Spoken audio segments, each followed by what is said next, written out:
تو وہاں تو یہ سارا کچھ چلتا ہے، لیکن وہ پھر کبھی کبھی بندہ پھر کسی اپنے غرور اور تکبر میں کسی تگڑے کو بھی، اپنے سے بھی تگڑے کو چھیڑ بیٹھتا ہے، جس کی وجہ سے پھر وہ گلے پڑ جاتا ہے معاملہ۔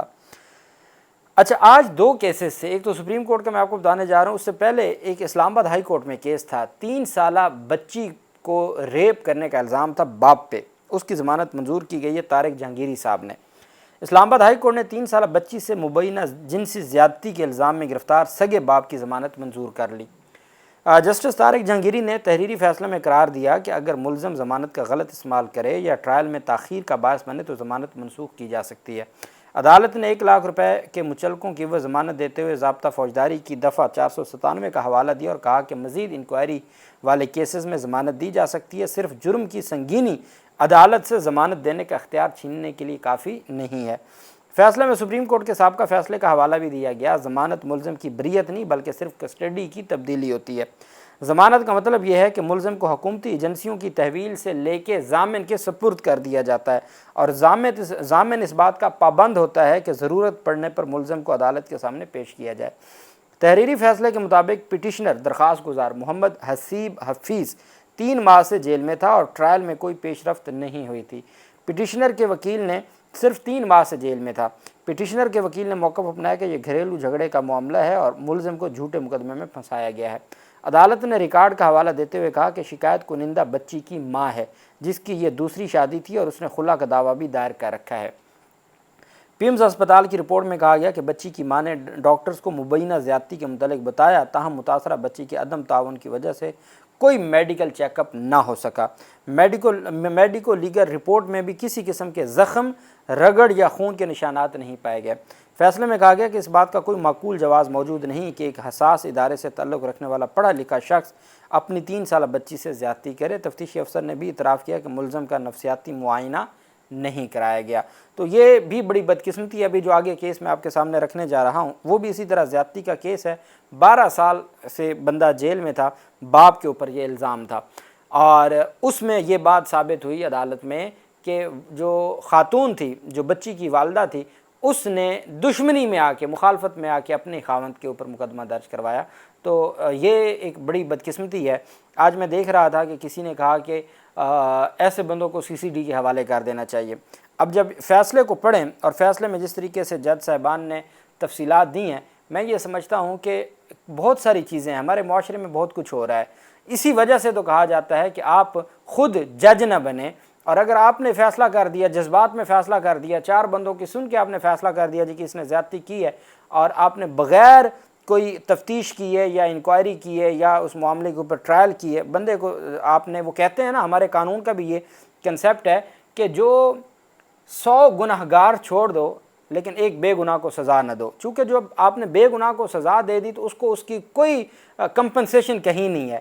100 گنہگاروں کو چھوڑ دیں گے تو ان کو اور نہیں تو اگلے جان سزا مل جائے گی، ان کو کہیں نہ کہیں یہ ایک جو ہے وہ ایک ڈاکٹرائن ہے، اور کسی بڑے جورسٹ کی ڈاکٹرائن ہے کہ 100 گنہگاروں کو چھوڑ دو، خیر ہے، کسی ایک بے گناہ کو سزا نہ دو۔ تو یہ جو اس طریقے سے اپنے ہاتھ میں لے کے اور آپ سزا دیتے ہیں تو اس سے بہت ساری چیزیں جو ہے وہ آپ کا پورا نظام تباہ ہو جاتا ہے اور ایک طرح سے ختم ہو جاتا ہے۔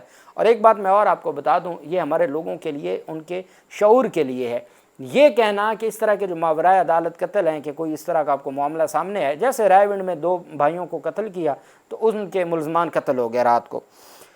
اگر آپ کو یہ لگتا ہے کہ ہمارا یہ جو نظام ہے، پولیس ہے یا پروسیکیوشن ہے، ان کو عدلیہ پہ عدم اعتماد ہے کہ عدالتوں میں جائیں گے اور بری ہو جائیں گے، یا عدالتوں میں عدم ثبوتوں کی بنیاد پہ ضمانتیں ہو جائیں گی، اس وجہ سے یہ کرنا پڑ رہا ہے، سب سے پہلے میں یہ سمجھتا ہوں کہ یہ پولیس کا اپنے اوپر عدم اعتماد ہے، نظام کا اپنے اوپر عدم اعتماد ہے۔ پورے نظام میں پھر پروسیکیوشن، عدلیہ سارے آ گئے نا، یہ وہ اس وقت ہم اس ایرا سے گزر رہے ہیں، اس وقت ہم اس زمانے میں سے گزر رہے ہیں جہاں نظام کو خود اپنے اوپر عدم اعتماد ہے۔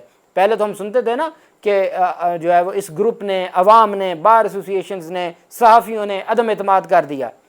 یہ نظام کا عوام تو عدم اعتماد کب کا کر چکی ہوئی ہے، یہ نظام کا خود اپنے اوپر عدم اعتماد ہے، جس کی وجہ سے وہ اتنی کوشش بھی نہیں کرتے کہ انکوائری کریں، انویسٹیگیشن کریں، یا جو ہے وہ کاز آف ڈیتھ اور یہ ساری چیزیں ان کو پتہ ہے، ان کی پروسیکیوشن ختم ہو چکی ہے، وہ ناکام ہو چکی ہے، وہ کیسز کو عدالتوں میں جو کلیکشن آف ایویڈنس کر ہی نہیں سکتے، ان کے پاس وہ ٹیکنالوجی نہیں ہے، ان کے پاس اتنی ایجوکیشن نہیں ہے، اور زیادہ تر یہ مقدمات جاتے ہیں جو حوالدار سے بھرتی ہوتے ہوتے A S I, sub inspector بنتے ہیں، یہ ان کے پاس تفتیش جاتی ہے، ان کی اتنی ایجوکیشن نہیں ہوتی، ان کو میڈیکل لیگل سرٹیفکیٹ پڑھنا نہیں آتا، میڈیکل جورسپروڈنس کا ان کو نہیں پتہ، ان کو لاء کا نہیں پتہ، اور یہی سب سے بڑی وجہ بن جاتا ہے۔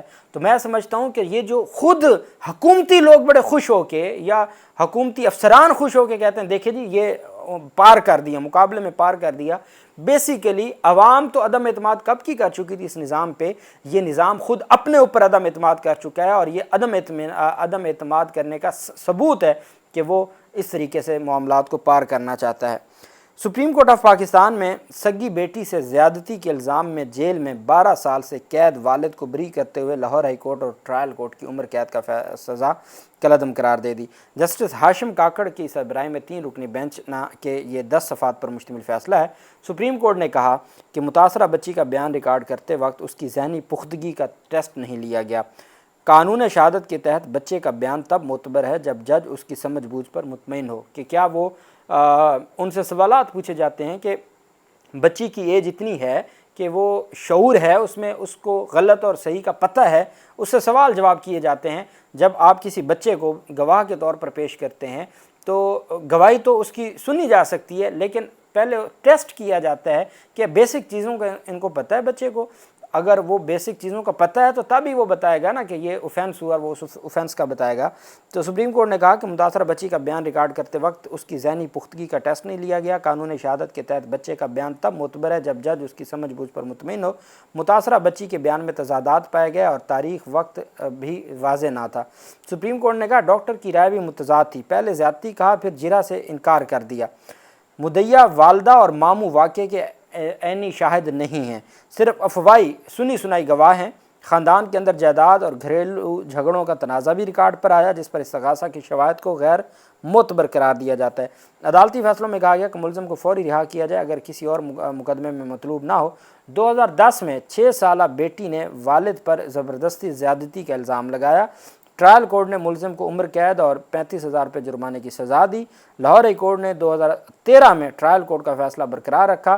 ملزم نے ہائی کورٹ کے فیصلے کے خلاف سپریم کورٹ سے رجوع کیا تھا۔ سپریم کورٹ نے جناب والا 12 سال کے بعد انصاف دیا اور وہ اپنی سزا وہ گزار آیا، اور اس کو جو ہے وہ عدالت نے رہا کرنے کا حکم دیا۔ اور اس میں پھر عدالت کی جانب سے کہا گیا کہ یہ جو کیس ہے اور اس میں جو کلیکشن آف ایویڈنس ہے پولیس کی جانب سے وہ درست طریقے سے نہیں ہوئی، اور اس وجہ سے عدالت نے کہا کہ اس پورے کیس میں جو ہے وہ ایویڈنس کی کمی ہے، اور یہ 10 صفحات کا فیصلہ ہے۔ اور عدالت نے کہا کہ جو والدہ ہے اور ماموں ہے وہ گواہ ہیں، اور وہ خود کہتے ہیں وہ آئی وٹنس نہیں ہے، اور جو بچی ہے وہ 6 سال کی تھی، اور 6 سال کی بچی نے سٹیٹمنٹ دی، اور وہ سپریشن ہو چکی تھی، وہ وائف کے پاس تھی، والدہ کے پاس۔ ان کا پہلے لڑائی جھگڑا چلتا آ رہا تھا، ان کے فیملی کچھ کیسز بھی چل رہے تھے، اور اس عدالت کی جانب سے ان کا کوئی جائیداد کا بھی جھگڑا تھا اس فیملی کا، چونکہ وہ رشتہ دار تھے جہاں شادی ہوئی تھی۔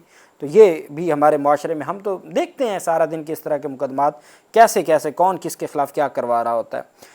اچھا، مولانا فضل الرحمان کی جماعت کے سینئر رہنما جن کو اپنے بیٹے نے زخمی کیا تھا، ان کی 2 بیٹیاں اور 1 بھائی، قاتل کی 2 بہنیں پہلے فوت ہو چکی ہیں اور 1 بھائی فوت ہو چکا ہے۔ والد اور والدہ زخمی تھے، والد بھی زخموں کی تاب نہ لاتے ہوئے ان کی ڈیتھ ہو گئی ہے۔ یہ جمعیت علماء اسلام فقہ کے سینئر رہنما تھے مولانا کفایت، وہ انتقال کر گئے ہیں۔ علماء اسلام ضلع مالا کنڈ کے امیر تھے کفایت اللہ، بیٹے کی فائرنگ سے ان کو جو ہے وہ کیا گیا تھا۔ پشاور کے بعد ان کو اسلام آباد کے اسپتال میں زیر علاج رہے، اور ان کی جو ہے وہ ڈیتھ ہو گئی ہے۔ مولانا فضل الرحمان نے JUI مالا کنڈ کے امیر مفتی کفایت اللہ کی وفات پر افسوس کا اظہار کرتے ہوئے کہا کہ اللہ کریم ان کی جو ہے وہ مغفرت فرمائے۔ ترجمان JUI کی جانب سے بیان میں مولانا فضل الرحمان نے کہا کہ مرحوم کی دعوتی اور جماعتی خدمات یاد رکھی جائیں گی۔ مرحوم کے اہل خانہ سے اظہار تعزیت کی اور کہا کہ اللہ پاک ان کو ان کی فیملی کو صبر جمیل عطا فرمائے۔ اور یہ ان کا جو بیٹا تھا جو قاتل تھا وہ گرفتار ہو گیا تھا، KP پولیس کی جانب سے وہ حراست میں ہے۔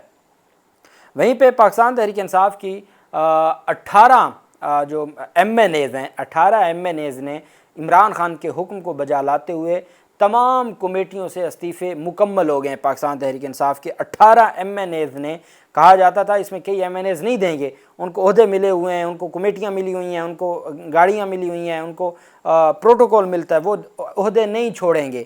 لیکن وقت نے ثابت کیا کہ جس طریقے سے یہ سارے ڈٹے رہے اور کسی اور جماعت میں شامل نہیں ہوئے، عمران خان کے حکم پر 24 گھنٹوں کے اندر 18 کے 18 جو MNAs تھے، تمام کے تمام نے جو کمیٹیوں میں تھے انہوں نے استعفے مکمل ہو گئے، اسپیکر کو بھجوا دیے گئے ہیں۔ بیرسٹر گوہر علی خان جو چیئرمین ہیں، انہوں نے بھی 4 کمیٹیوں سے استعفے دے دیے۔ بیرسٹر گوہر علی خان نے استعفیٰ اسپیکر آفس جمع کروایا، ان کے پاس قانون و انصاف، انسانی حقوق، IT اور ہاؤس بزنس ایڈوائزریز کی کمیٹی تھی، اس سے استعفیٰ دیا۔ اور ساتھ MNA امجد علی خان، صاحبزادہ صبغت اللہ، محبوب شاہ، جنید اکبر، بیرسٹر گوہر علی خان، شہزادہ گستاصب، علی جدون، مجاہد علی خان، ملک انور تاج، فضل محمد خان، ساجد خان، ارباب عامر، ایوب، آصف خان، وقاص اکرم شیخ، ارشد ساہی، عامر ڈوگر، شبیر علی قریشی، اویس جکھڑ، ثناءاللہ مستی خیل، ان تمام لوگوں نے استعفے دے دیے ہیں۔ اور یہ میں سمجھتا ہوں کہ ایک بڑی جو ہے وہ پاکستان تحریک انصاف کی کامیابی ہے کہ تمام کے تمام جو ممبران تھے کمیٹیوں کے یا کمیٹیوں کی سربراہی تھی، 18 MNAs کے پاس یہ عہدے تھے، تمام نے 24 گھنٹوں میں استعفے اسپیکر تک پہنچا دیے اور مکمل ہو گئے ہیں۔ اللہ پاک پاکستان کا حامی و ناصر ہو۔ بہت شکریہ۔ اللہ حافظ۔ پاکستان زندہ باد۔